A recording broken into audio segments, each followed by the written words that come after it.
welcome to Sports Orbit as we continue our coverage of the 2023 African Cup of Nations in Cote d'Ivoire.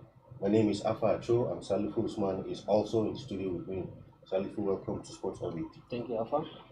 On today's edition of the program, as we usually do, first we'll take a look at yesterday's matches. Interesting matches went down yesterday before we go into the preview of today's games. First off, we'll start from the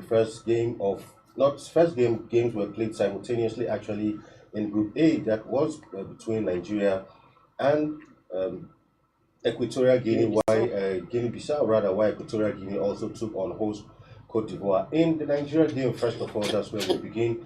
It was the Super Eagles who were victorious in that one. 1-0 it was in that one, giving Nigeria 7 points to qualify. Even though a lot of Nigerians were not comfortable with that performance, I think at this point what matters most is that Nigeria are through to the next round of the 2023 Afcon, the round of 16, that is. Yeah, you have said it all. What matters at this particular time is to get your points and move to the next round.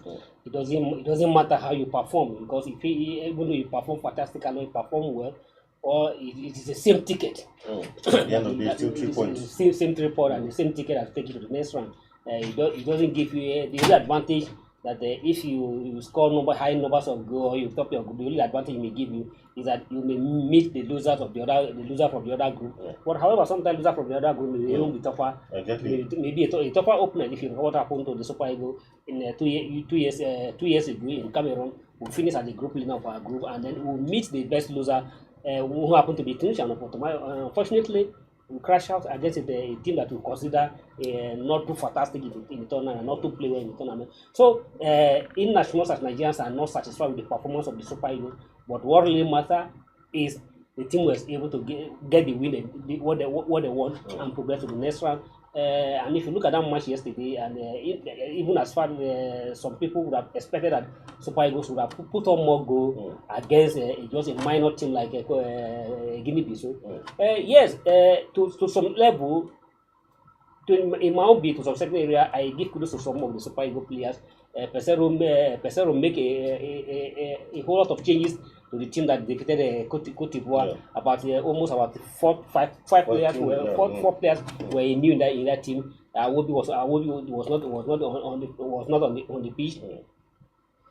Several first team players were not on the pitch, and then those that were called upon yesterday, to me, in my view, they didn't disappoint. Exactly. Kenneth Omerwo, despite that, since we have seen him as not too good, but he came up yesterday as a captain, and he didn't disappoint. He provided very good leadership. Was a very wrong in defense. Tried to clear away some of attempt by the Guinea-Bissau.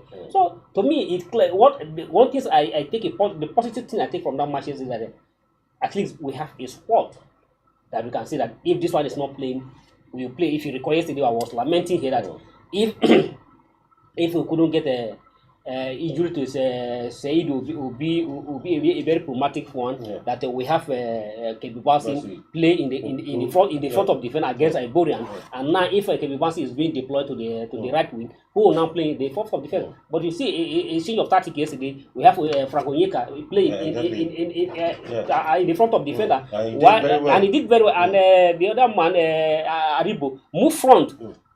In supporting of the strikers, and to me, in that way, though the goal didn't come the way we wanted, but it was a good performance in my view. We make chances and we have to go inside the net, which was ruled out for offside. So Nigeria should not worry so much. They shouldn't worry. What is really matter? The Super Eagles have to qualify for the next round, and from the look of it, who may play Egypt in the second round, because we have to meet the second. So we're actually meeting. We'll meet the second place team in Group C. In Group C, Group C. In Group C, okay. Which consists of Senegal, Gambia, Cameroon, and Guinea. Okay, it's Gambia, Cameroon, and Guinea. Group C, second place position. Okay, that means that it depends. Well, let's wait for the outcome of this match. What happened today? And if Senegal will emerge victorious, so we might likely be looking at Guinea. We might likely either Guinea or Cameroon. Well, let's keep our finger crossed and see what happens at the end of the day. Yeah, I mean, we're still on the Super Eagles, like you rightly noted. For me, even though on social media, well, sometimes Nigerian football fans of Super Eagles can be very quite not too charitable to the Eagles, because we expect the Eagles to win every game by 5-0, 7-0. And like someone rightly posted yesterday on social media, said one thing that this Afcon has taught him is that, look, the gap between the big and small teams is closed off. Yes, because you not apart from Nigeria, you see even other matches, teams that you expect them to steamroll others. You see the results. Yes, the results are always 1-0. Even in the ones that the likes of Mozambique, who haven't been, you see how the results have been turning out. So the truth is, it's not a matter of the Super Eagles. I think, look, football. Even if you look at the last World Cup in Qatar, you see how it went. Yeah. So generally, look, in every country now, some certain players are beginning to play in top leagues in Europe, everywhere. So football has developed all over. So it's not like in the 60s or 70s or 80s or 90s where there are some teams, but every team, and kudos to football development. And that's why FIFA tries to, fund almost every nation, because football has developed greatly. So that idea of expecting that the Super Eagles, every team we meet, give them 5-0, 10-0, I think it's really becoming old-fashioned. Yes, I quite agree with you, and thank you for that word becoming an old-fashioned, and obviously it is indeed old-fashioned, because football in the past is used to be for fun. Exactly. Now football is the biggest business. The richest people in the world today are footballers. Even the Dangote we are calling, I don't think Dangote is as rich as Cristiano Ronaldo or is as rich as Messi if you bring their network together. But because in view of that, in the past, when Nigerians may have Nigerians, the like of Cameroon, Ghana, and some three other countries, always have their ways, because football is that time always play domestically. That you have a bulk of your player coming from your domestic, and it always depends on the facility and your development and in your own country. But like I say, today football the world is a global village. Exactly. Somebody from Kradam Memorial, a certain village somewhere, you can find him play in England, in the biggest club. And likewise, most of the Mozambique players we have seen, the Burkina Faso players we have seen, all the Guineans and every player we have seen, they are not playing in their country. They are also playing. They have access to the same facility. Your own players also have access to it, and those players also they came across each other in their club side and everything. So it's almost on the equal level. So you shouldn't feel that because we are a country of 200 million or 200 million, and why should the country of just 2 million challenging us? It's 11 versus 11. It's not by the weight of your population, but it's just select the best of your 11 player. I select the best of my 11 player, and they meet on the pitch. And just like Renzi said, I don't want to use the word Nigerians are ingrateful or they are ungrateful or they are not appreciative of what the Super Eagles are doing. What would you have said if we are Ghanaian? Or what would you have said if we are Egypt? Egypt is one of the favorites to this story. It's strong. They are stronger. They are yet to win. They are yet to win a single match.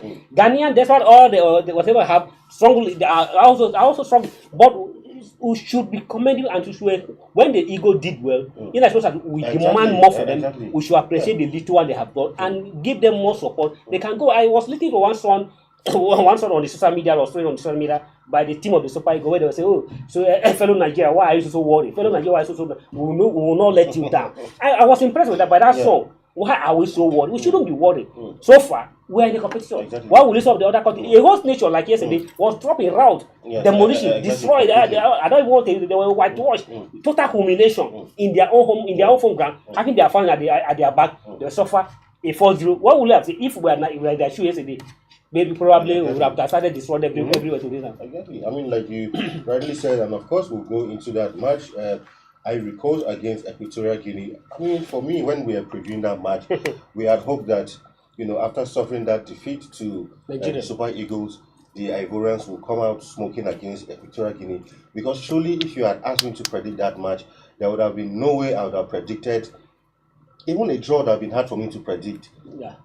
But coming into that game, while the Nigerian match was going on, as of halftime, Equatorial Guinea were up 1-0. The team bus was exiting. They were even attacked by a section of the Ivorian fans, to tell you how much pains they were, just like you were saying, because these are people who are hosting. And just like we said, when you even look at football pedigree, Equatorial Guinea and Ivory Coast, you will truly see that there's really no basis for comparison. But the Equatorial Guineans came, like they say, sometimes statistics is on paper. It's on paper, yes. They came there, forgot about statistics, and got the job done. Yeah, sometimes statistics can be deceptive. It can give you, say, you have this and you have that. But one painful thing I deduct from that match yesterday is that the Ivorian players of yesterday on that pitch were totally unfair to their legend, Didier Drogba.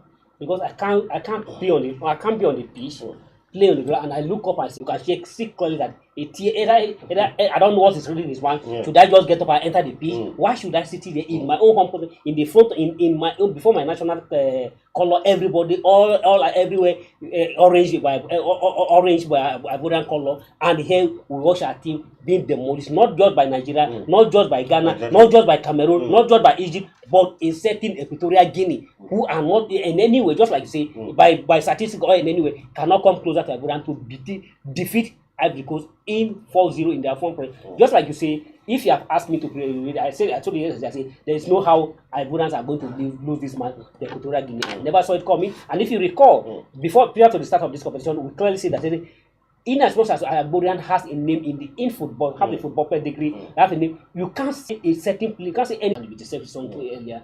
If you are coming to this match, you look at it, we have the like of our own Sime, who is by African rating is the best footballer at the tournament. The African rating is the African footballer of the year. We have Salah, a renowned African player, 2 times African footballer of the year. We have Sadio Mane playing there, and several other players. But if you look at it, who is the highest goal scorer? Exactly.